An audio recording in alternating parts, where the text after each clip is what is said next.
begin speaking from Srimad Bhagavatam, I'd like to thank Krishna Chandra Prabhu for hosting this wonderful event and giving me the opportunity to come and to be in all of your association. It was actually pretty spontaneous on my part to be here.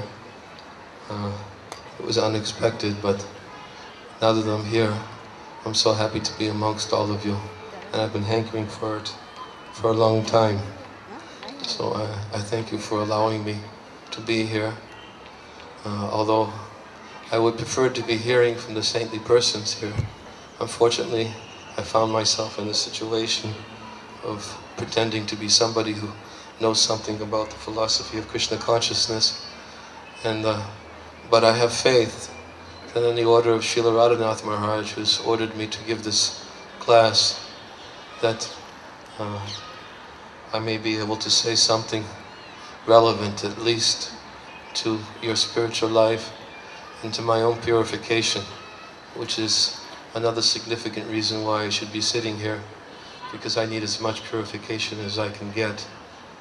And the message of Srimad Bhagavatam is very cleansing to the heart and forces one to look inside himself and to present the message in a way that's understandable and which is transparent, so that for the welfare of others. So, on the strength of Srila Radhanath Maharaj's strong request, I won't call it an order. It happened last night while we were taking prasadam together. He said, I can't order you, but I very humbly request you that you must give this class.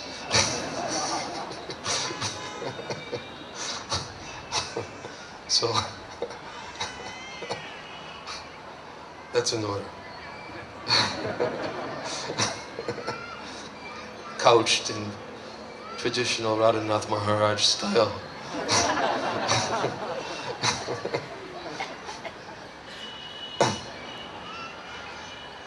So I've selected a verse from the Srimad Bhagavatam, Canto 1, Chapter 8, Prayers by Queen Kunti, text number 29. And since there is no board, I'll simply read the verse, and we can do the word for word, and then I'll read the translation and commentary by Srila Prabhupada. Om Namo Bhagavate Vasudevaya.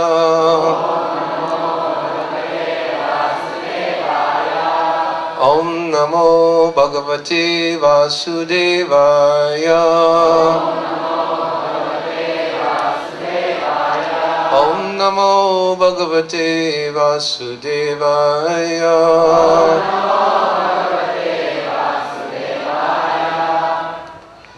Naveda kaschid bhagavangscha kirsitam tavihamanasya ninam vidambanam nayasya kaschid dayatosti karhichit dveshyascha yasmin vishamatirninam. Word for word. No one can understand your transcendental pastimes, which appear to be human and are so misleading. You have no specific object of favor, nor do you have any object of envy. People only imagine that you are partial. Purport by His Divine Grace A.C. Bhaktivedanta Swami Srila Prabhupada.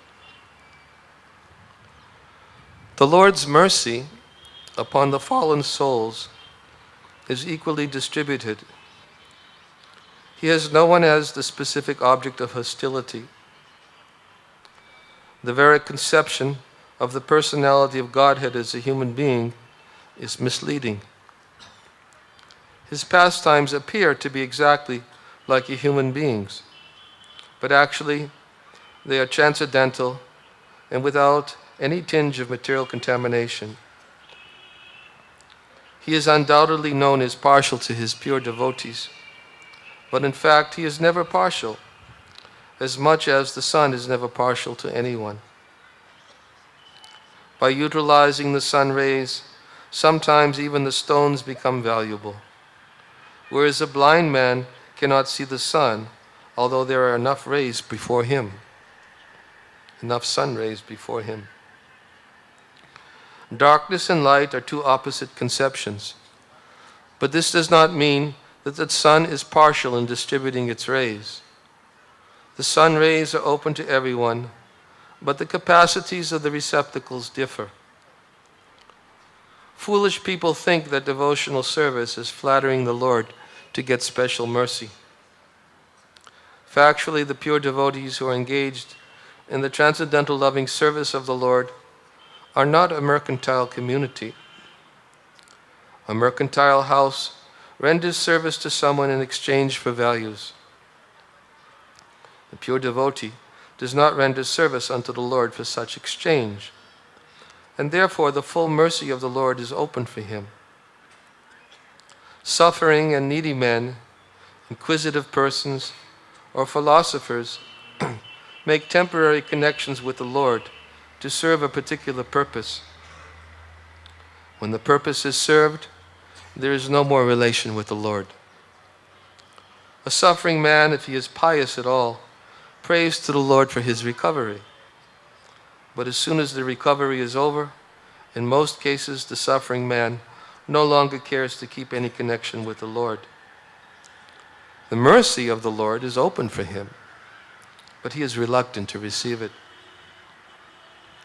That is the difference between a pure devotee and a mixed devotee.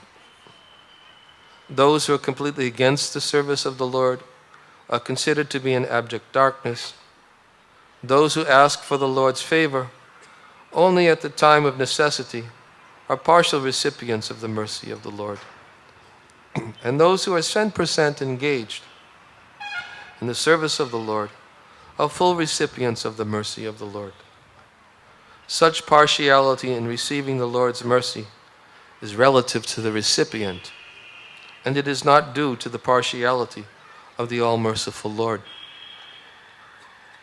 When the Lord descends on this material world by his all-merciful energy, he plays like a human being, and therefore it appears that the Lord is partial to his devotees only, but that is not a fact. Despite such apparent manifestation of partiality, his mercy is equally distributed. In the battlefield of Kurukshetra, all persons who died in the fight before the presence of the Lord got salvation without the necessary qualifications, because death before the presence of the Lord purifies the passing soul from the effects of all sins. And therefore the dying man gets a place somewhere in the transcendental abode. Somehow or other, if someone puts himself open in the sun rays, he is sure to get the requisite benefit both by heat and by ultraviolet rays. Therefore the conclusion is that the Lord is never partial. It is wrong for the people in general to think of him as partial. Translation again. O Lord, no one can understand your transcendental pastimes, which appear to be human and are so misleading. You have no specific object of favor, nor do you have any object of envy. People only imagine that you are partial. Om Jnana Timarandasya Gyananjana Salakaya Chaksha Unminita.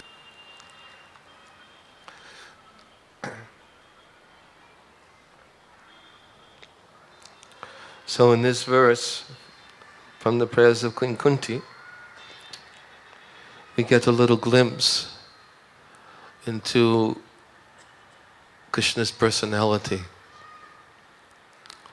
It is very difficult to understand Krishna's personality. Atapi te deva padam bhuja dvaya prasada sanagrihite vihi. Unless one gets a drop of mercy from the lotus feet of Krishna, he can never understand the greatness of Krishna's personality, even though he may study the Vedas for many, many years, many births. One requires some mercy to understand Krishna's personality. It is hidden to those who do not obtain that drop of mercy, who are not anxious, who are not eager for that mercy. We know the Lord is very merciful and very kind. And this verse describes how the Lord is equal. He's not partial to anyone. He's equally disposed, but it's dependent upon the quality of the receptacle and how one obtains the full mercy or partial mercy of the Supreme Lord. Just like it says that a person who is suffering, he may look for relief for suffering, but he is a partial recipient of the mercy of the Lord. He may get relieved from his suffering, but then he thinks, because my suffering is gone, now I need no longer a connection with the Lord. So he really does not get the full mercy of the Lord. The full mercy of the Lord, of course, means to be able to understand Krishna's personality and to obtain pure devotional service and establish one's eternal relationship with the Supreme. The Lord is described in the Bhagavatam, that was that verse to, I think, Yudhishthira Maharaj, was described that Krishna has become your friend, he's become your messenger, guru, God. But I see that you are very fortunate because he's become your servant. The Lord will give one liberation very easily, but he does not give devotional service so easily, because when he gives devotional service, he has to give himself. So therefore, it's not so easily obtained. Although we know that by the mercy of Sri Chaitanya Mahaprabhu, that although the subject matter of bhakti is very difficult to understand, nonetheless in the age of Kali, Lord Chaitanya is so merciful that he's made it very easily accessible, even to those who are unqualified for such mercy. But nonetheless, either way, mercy is required. And the Lord is purchased and inclined to give his mercy to those who have unflinching faith in the process of pure devotional service. This was illustrated very nicely in the Srimad Bhagavatam in the 10th canto. There's a very famous pastime which we all know. It is the pastime of Krishna and Mother Jasoda. When Mother Jasoda, she was trying to bind her son with ropes because of her son's mischievous behavior. We all know this Leela. We hear it during the month of Kartik very often. And we know that ultimately how Krishna allowed himself to become bound by Mother Jasoda because of her pure love. Srila Vishwanath Chakravarti Thakur gives a very detailed commentary in his Sarata Darshani, which helps us to understand how Krishna gives his mercy. He explains that when Krishna, he was engaging in mischievous activities. We know he was taking stones, breaking open the pots of butter and yogurt, distributing the contents to the monkeys. And he was having a very good time. It was his enjoyment. In fact, he was having such a good time that Vishwanath Chakravarti Thakur describes that Krishna didn't want to be tied by Mother Jasoda.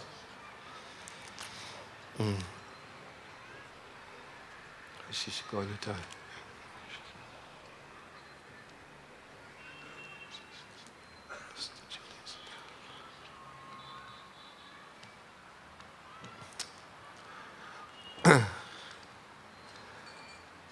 He didn't want to be tied because he wanted to continue to play with his friends, and he wanted to continue to steal butter. So that was his desire. And because that was his desire, two potencies of the Lord manifested within his body. One of those potencies was called the Vibhuti Shakti potency.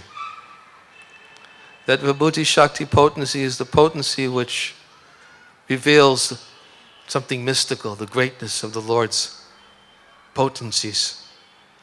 What was that Vibhuti Shakti potency? That Vibhuti Shakti potency was that when Mother Jasoda was trying to tie the rope, every time she attempted to tie it, it was always 2 fingers too short. That's mystical. Especially since not only should she take 1 piece of rope, but she took many pieces of rope and she tied them together. And you would think that the additional length would very easily fill the gap. But because of Krishna's Vibhuti Shakti, the rope was not able to be tied. And it's described another potency manifested in Krishna's body, which is called his Satya Sankalpa Shakti. Satya Sankalpa Shakti is the potency of the Lord which fulfills each and every desire of the Lord. Whatever he desires is fulfilled. So the Satya Sankalpa Shakti manifested in such a way because Krishna, what did he want? He wanted to continue to play with his friends. And he wanted to continue to steal butter. That was his desire. So Mother Jasoda, no matter how hard she tried, even though she took all the ropes from the house and tied them together, they were still insufficient. Then all the other elderly cowherd women, they came and she said, and they said to Jasoda, they were taunting her. They said, Jasoda, what, can't you see that it is your son's good fortune today? He's not going to be tied. Why don't you stop and just accept that he has good fortune and cannot be tied to you by any endeavor on your part? And Mother Jasoda, she said to the elderly cowherd woman, she said, I want to see the extent of my son's waist. Please, all of you, you all go to your home and you all get as much rope as you can find in the whole village. What to speak of my own home? I want all the ropes in the whole village. You bring them here. I will tie up my son. So Mother Jasoda, she had this desire. She wanted to tie up Krishna. And she wanted to find out the extent of his waist. And she worked very hard to tie him up. Even though she got all the ropes in the village and added each rope, still it was insufficient. Srila Vishwanath Chakravarti Thakur says, when there is competition between the devotee and between the Lord, the devotee's determination always prevails. A very interesting point. Competition between the devotee and the Lord.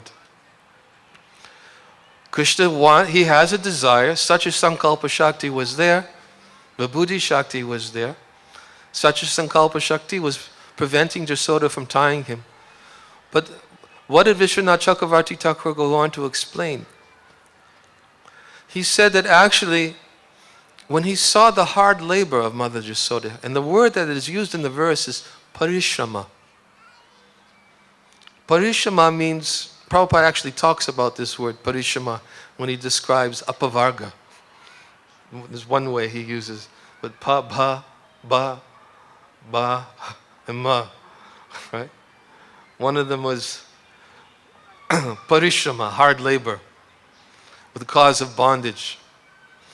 When the living entity is working so hard, then pena, then foaming at the mouth. But this parishrama that was used in this verse in relationship to Mother Jasoda is not that type of parishrama. Mother Jasoda, she was working so hard, and perspiration was coming from her. Not only was she working hard trying to tie up her son, but she just was running around the whole yard chasing him in her attempt to catch him. When Krishna saw this hard labor of his mother, this Parishrama and also the Kripa Shakti manifested. And Vishwanath Chakravarti Thakur explains, when the devotee manifests such hard labor in his attempt to serve the Lord, then what happens is that Krishna's heart becomes soft, just like butter, and it melts.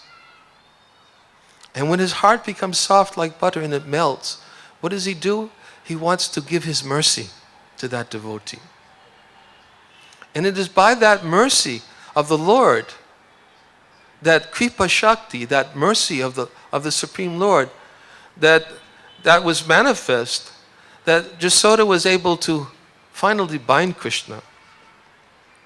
The 2 inches, or the 2 finger lengths, which that distance was filled, as Vishwanath Chakravarti Thakur described, that 2 fingers distance was filled by the hard labor of Mother Jasoda. Therefore Krishna became very merciful. And not only that, but then he allowed himself to become bound. Even though he had his own desire, Mother Jasoda's desire defeated him. He allowed himself to become defeated by his devotee. And Vishwanath Chakravarti Thakur describes 2 other qualities. He says that there is bhakti nishta. And he says bhakti nishta is the determination of the devotee to serve Krishna despite whatever reversals, whatever obstacles there are. We know nishta means conviction, firm faith. When there is bhakti nishta, then there is svanishta. What is svanishta? It's Krishna's consistency. He's consistent. It's his own nishta. What is Krishna's own nishta? His own nishta is that when his devotee, he sees the hard labor of the devotee. It is his bhakta vatsalya, that quality of allowing himself to become defeated by his devotee. And therefore reciprocating. Even though his own desire is there, his desire is defeated by the devotee's intense desire to please the Lord. Therefore we say that to obtain the mercy of the Supreme Lord requires great faith. It requires great persistence. This faith, this Shraddha, is described to be the characteristic or the eligibility for pure devotional service. In the commentary, Srila Prabhupada talks about 4 types of persons who approach Krishna. Chaturvida bhajante mam jana sukuta ojana arto jigaso artarti ganicha bharatarshava. There are 4 types of persons who approach the Lord. Those who are distressed, those who are inquisitive, those who are in need of wealth, and those who are wise. Prabhupada speaks about these different persons who approach the Lord and how each of them get mercy to a particular degree. But he says the pure devotee of the Lord, because he does not have a mercantile consciousness, the pure devotee of the Lord is the devotee whose one and only desire is to bring about the satisfaction of the Supreme Lord. Srila Bhaktivinoda Thakur in his Bhakti Aloka, he describes that there's the karmi, the jnani, and the bhakta. So the devotees, they went and they called Satyabhama to come. And Satyabhama, she went, she took bath, she got ready to fulfill her service to Krishna. And she began, she's showing, well, how great are these devotees in Braj. She began speaking this way. And then Krishna from his own mouth, Narada Muni was hearing his own mouth how Krishna was saying, these devotees are the most dear. I will do anything for these devotees. I will give up anything that I have for these devotees in Braj. Don't you understand, foolish woman? You are foolish if you cannot understand how much I have attachment and love for these devotees. He said, but I cannot go there, because if I go there to that place, then their feelings of separation are so intense, they're thinking that I will soon leave, and their suffering increases even double. Therefore, I cannot even go there to fulfill their, but they control me completely by their love.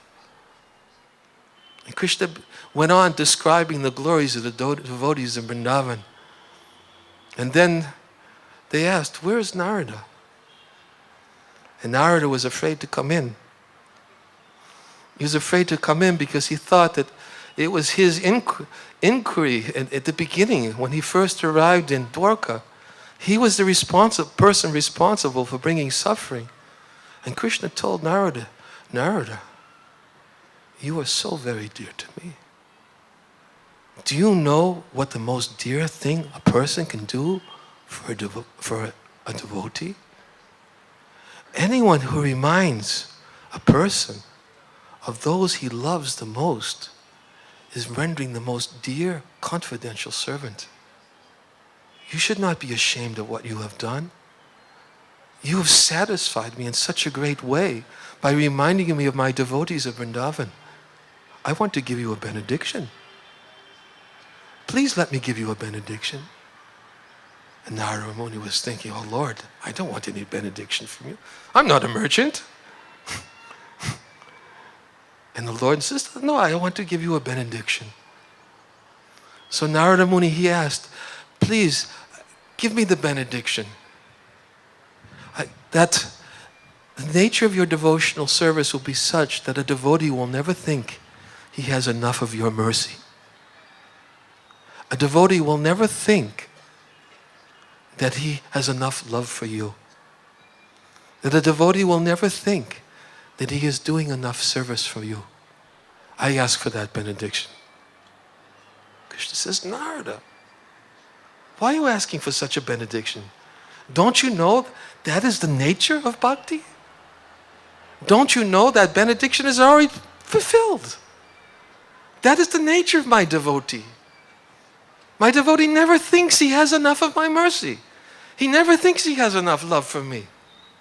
He never thinks he's doing enough service for me. Ask him for me a better benediction than this. And he says, my Lord, then I ask for the benediction that may I travel everywhere, and may I simply describe your wonderful pastimes with your devotees to whomever I meet. And that may those persons who hear these wonderful pastimes understanding their importance, may they be given the benediction that they have been able to get the opportunity to render confidential devotional service to your lotus feet. This is the benediction I ask from you. The Lord was very pleased by Narada's benediction, request for benediction. He said, yes, let it be. That is the nature. That is Krishna's mercy. Krishna's mercy is that he makes himself available in that place where his devotees are always eager to talk about him. Nahim tishtami vaikunte yogi nam hridayeshuva tatsa tishtami narada yatra gayanti madbhakta. He says, Narada, I'm not found in the Vaikuntha planets. Nor will you find me in the hearts of yogis. Where will you find me? You'll find me in that place where my devotees are always discussing my glories. That place I go personally. I will come. He is so merciful.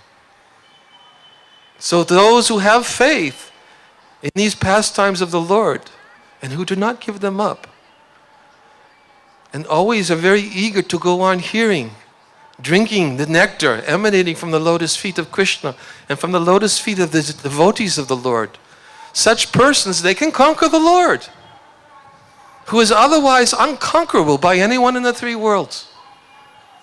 Anyone who simply gives his ears to hearing these transcendental narrations, which are spoken by the Lord personally and by his devotees, They can conquer the Supreme Personality of Godhead, who is otherwise unconquerable by anyone in the three worlds.